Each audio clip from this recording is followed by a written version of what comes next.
기도하고 국왕 이승만의 분노를 강의할 수 있도록 하겠습니다. 예수님 감사합니다. 이승만의 분노를 통하여 공산주의를 막아낼 수 있고 공산주의의 어떤 뿌리를 알게 하여 주시기를 간구하며 예수님 이름으로 기도합니다. 아멘.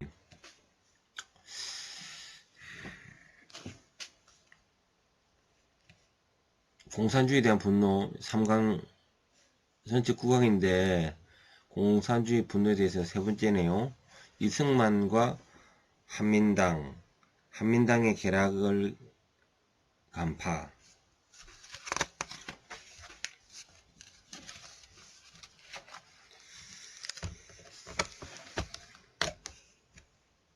친일 경력을 가진 지주층이 중심인 이들의 자익이 조선인민공화국을 선포하자 1945년 9월 16일 송진효와 김성수를 중심으로서 한국민주당을 창당했다. 한민당에는 지주 출신으로서 외국에서 유학한 엘리트가 많았기 때문에 즉시 미군 정청과 협조관계에 들어갔다. 그 가운데 조병옥이 경찰을 지휘하는 경무국장에 임명되고 김성수 등 11명의 미군청청 고문으로 임명되었다.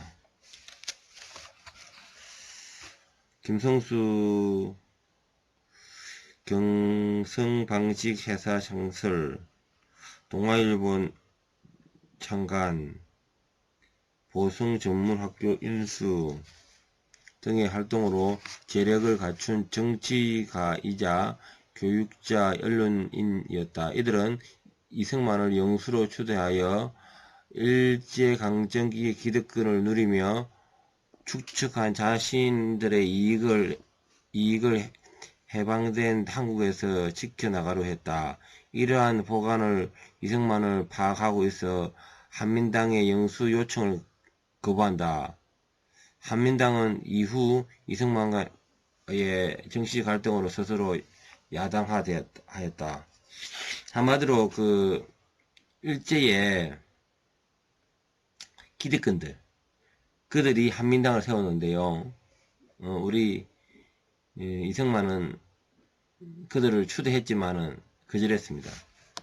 한마디로 친일파가 아니라는 겁니다. 친일파. 예. 이승만과 남노당.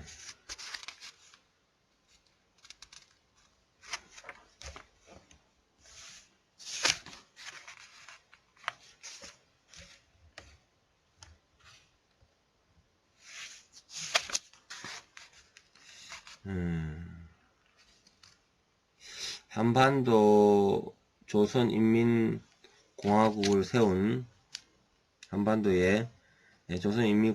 박헌영은 1900년 5월 1일 충남 예산에 있는 아버지 박현주와 그의 둘째 부인 이씨와의 사이에 출생하였다. 우리가 박헌영을 공부를 해야 됩니다. 박헌영을 알아야지 뿌리를 알 수 있거든요. 1912년 예산 대흥보흥학교를 졸업했고 1919년 3월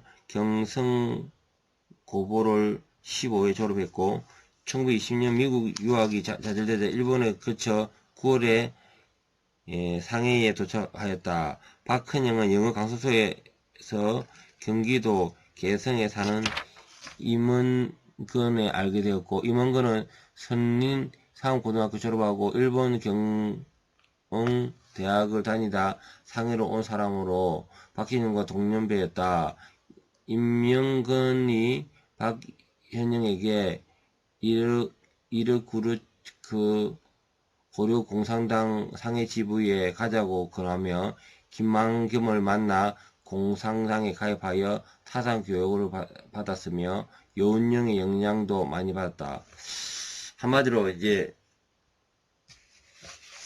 공산당원에 가입을 하는 겁니다. 이 양반이. 조금 출신 성분에 있어서 둘째 부인의 이제 아들로 있다 보니까 그 마음에 응어리가 많았겠죠.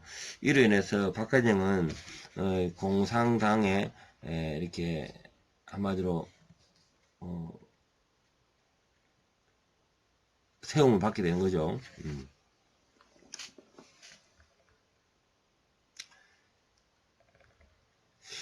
한반도에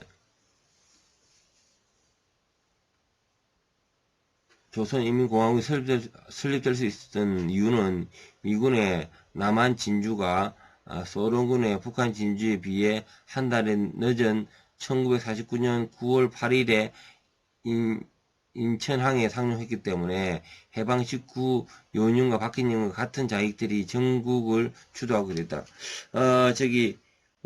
미군이 들어오기 직전에 이미 박헌영은 대한민국 내부에 있었기 때문에 움직이기 활동하기 빨랐거든요.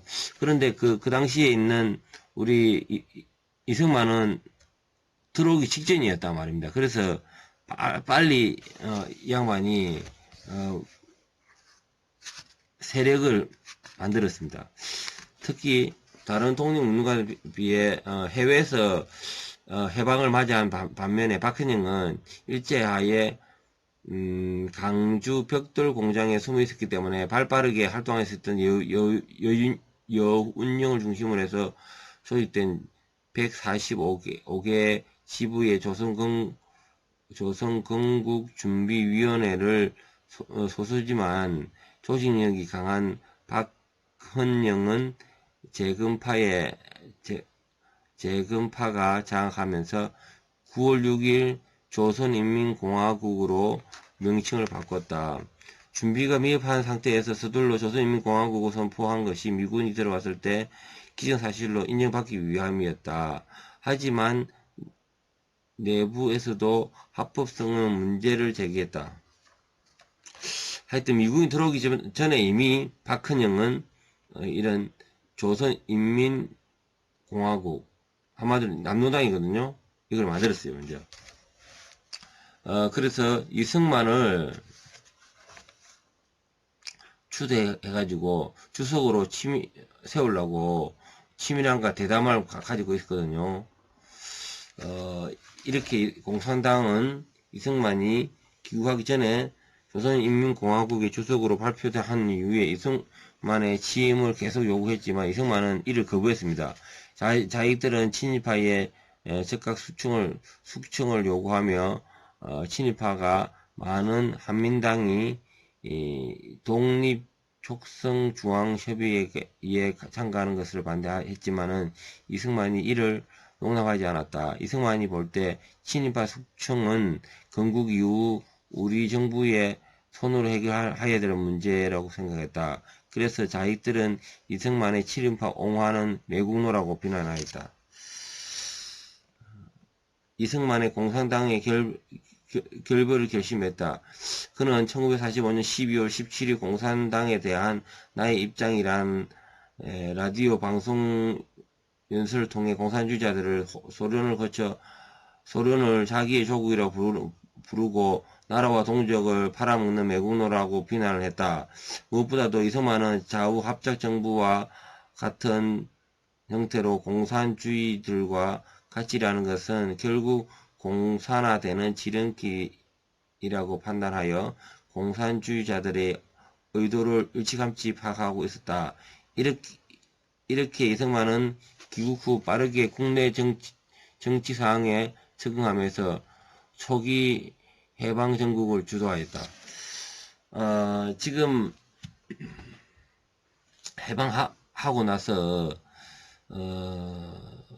지금 민생 안정을 위해서 그동안 친일파들이 다시 민생 안정의 그 자리를 현재 경찰이라든가 이런 민생 안전 자리를 다시 친일파들이 자리를 잡았습니다. 그런데 우리 이승만은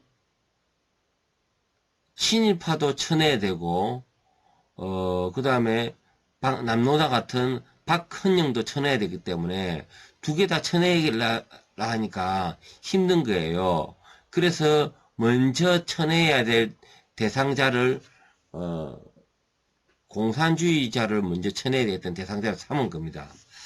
그래서 이걸로 인해서 많은 사람들이 이승만은 친일파다 이렇게 이야기하는데 입장이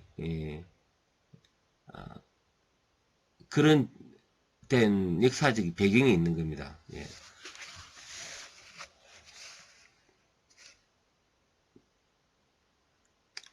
이승만과 미소공동위원회. 이승만이 마지막으로 넘어야 할 산은 미국과 소련의 협력관계였다. 미국은 소련과의 협력관계를 중요시 여겼다. 이유는 2차 세계대전 이후에 소련의 영향이 더욱 강해졌기 때문이다. 2차 세계대전이 발발하면서 소련은 독일과 일본 모두와 전쟁을 할 수 없다고 판단하고 일본과는 5년 동안 중립조약을 맺고 독일과의 전쟁에 집중하였다. 2차 세계대전 당시 미국은 지형적으로 멀리 떨어져 있어서 공군, 해병, 물자 지원 위주로 전쟁을 진행했다. 반면 소련은 실제 전투에서 모든 연합군을 사상수보다 더 많은 사상자가 생겼을 정도로 전쟁에서 중요한 역할을 도맡았다. 따라서 전쟁 후 자연스럽게 소련의 발언권은 높아졌고 미국은 많은 부분에 소련의 의견을 존중하고 양보하였다. 그래서 미국과 소련의 합의를 통해서 한반도 분할 점령 후 모스크바 3상 결정으로 미소공동회의를 통해 한민족을 신탁 통치하려고 하였다. 그러나 소련은 북한을 공산화하는 데 주력을 하였고 미소공동위원회에서 공산 세력만은 정부 수립을 고집하여 시간을 벌었다.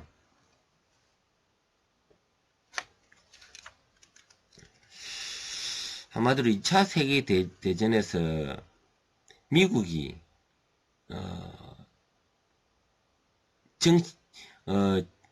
대한민국에 대한 발언권이 별로 없었어요. 대한민국 또한 발언권이 없었던 것이 실제적으로 나라를 세우는 데서 한 일이 없는 거예요. 공식적으로. 그 인정이 안 됐단 말입니다. 공식적으로. 이거 그래가지고 실질적으로 소련이 2차 세계전에 공이 너무 큰 거예요. 그러면 그 2차 세계전에 그 공이 많았던 소련의 그들의 입장대로 나갈 수밖에 없는 상황이었어요. 그래서 지금 현재 이는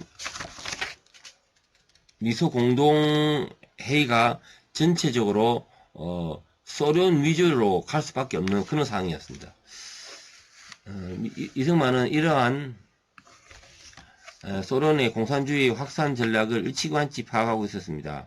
그래야 미소공동위원회를 진행하고 있는 남한도 공산화될 것이라는 자명하며 삼상 결정을 폐기하고 한반도 문제를 유엔 상정하기 위해서 임영신을 유엔에 급파해 소위원회를 설득했다. 그리고 공의 실패 후 미국이 한국 문제를 유엔으로 이관하여 이에 따랐다. 그 결과 한반도 정부 수립이 미소공동위원회가 아닌 유엔에 의해서 진행된 것은 대한민국이 자유민주주의 시장경제 한미동맹으로 건국할 수 있는 결정적인 사건이라고 볼 수 있다. 예. 참으로 중요한 사건입니다. 미소로 회의로 가지고는 되는 문제가 아니었거든요. 그래서 유엔에 던지니까 우리가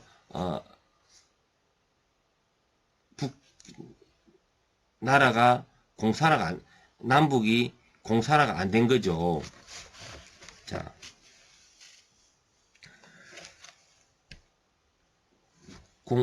모스크바 삼상회의와 자익들의 신탁 통치 지지운동. 여기서 이제 다시 넘고 지나가자면요. 대한민국은 실제적으로 전체적으로 소련에 의해서 공산화될 수밖에 없는 그런 상황이었습니다. 우리가 지도를 보면요. 중국, 소련, 그 큰 대륙에 조그만 볼티에서 북한인 위 있고, 그 다음 밑에 자유민주주의가 있다. 이거는 정말 지정학적으로 볼 때 불가능입니다. 불가능. 이는 신의 한 수를 우리 이승만 대통령은 이걸 직관한 겁니다. 이거는 하나님이 찍어서 정해주지 아니하면 이러한 그 판단을 할 수가 없는 겁니다. 결국 유엔을 이 문제를 넘겼기 때문에 다행히 우리 대한민국이라도 우리가 김일성의 체제에 안 들어가고 자유민주 체제 들어갈 수 있었던 거는 이때 이 작은 거 하나 이것이 하도 시발이 된 겁니다. 시발이. 자, 세 번째 모스크바 삼상회의.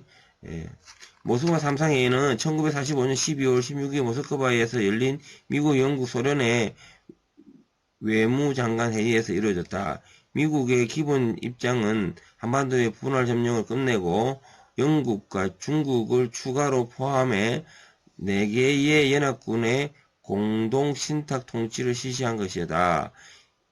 이와는 달리 소련의 기본 입장은 한반도 문제는 미군 소련군의 대표들로 미소공동위원회가 구성되어 한국인 연립정부를 수립해야 한다는 것이다.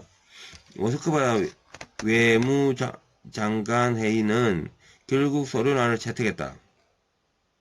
그에 따라서 한반도에서 미소공동위원회를 열어 통일된 임시정부를 세우고 5년간의 신탁 통치를 거쳐 다음 완전 독립을 허용하는 모스크바 의정서가 1945년 12월 28일 발표되었다. 하지만 통일정부 수립하는 것은 간단한 문제가 아니었다. 신탁 통치에 대해서 자익도 처음에는 반대했으나 신탁 통치 반대 운동에 함께 반소 감정이 일어나는 것을 우려했다. 그러나 박헌영이 평양에 다녀온 뒤 갑자기 자익은 신탁 통치에 찬성하기 시작했다. 그리고 모스크바 삼상회의 결정이란 표현을 썼다. 그 때문에 1946년 1월 3일에 서울 운동장에 계획된 민족 통일 자주 독립 촉성 시민 대회는 하룻밤 사이에 신탁 통치 반대 집회에서 신탁 통치 찬성 집회로 바뀌었다.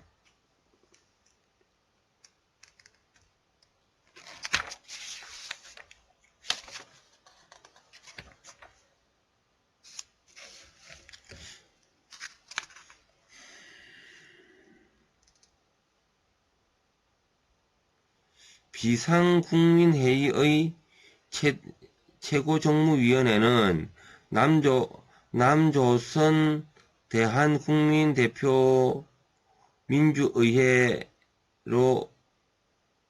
새 출발하게 되었다. 민주의원은 1946년 2월 23일 의장에 이승만, 부의장은 김규시, 총리에는 김구를 선출했다. 실무를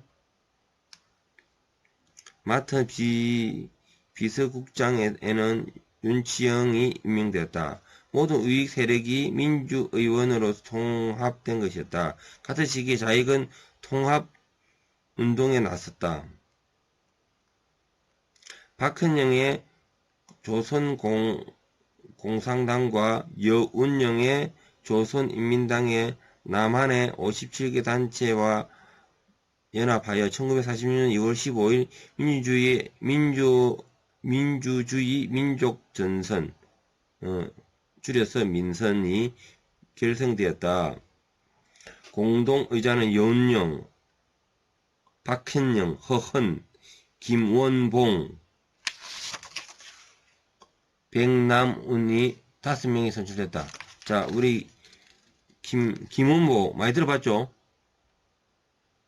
문재인이 이야기했던 김원봉, 국군의 뿌리라고 얘기했던 김원봉, 다 이것이 조선 공상당, 뭐, 요런 쪽입니다.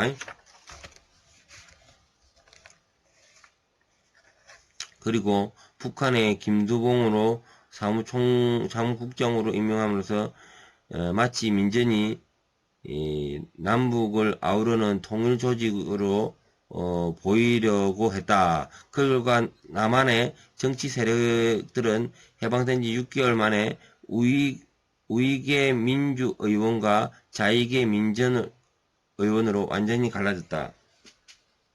그에 따라서 해방 후 처음으로 1946년 3월 1일 3일절은 우익과 좌익이 각각 남산공원, 파고다공원에서 따로 기념식을 거행하였다.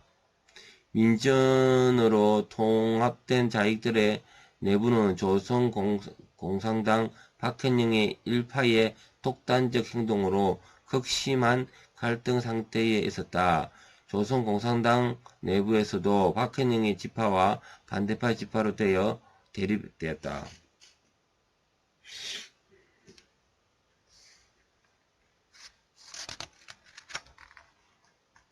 예, 여기까지 하겠습니다. 감사합니다.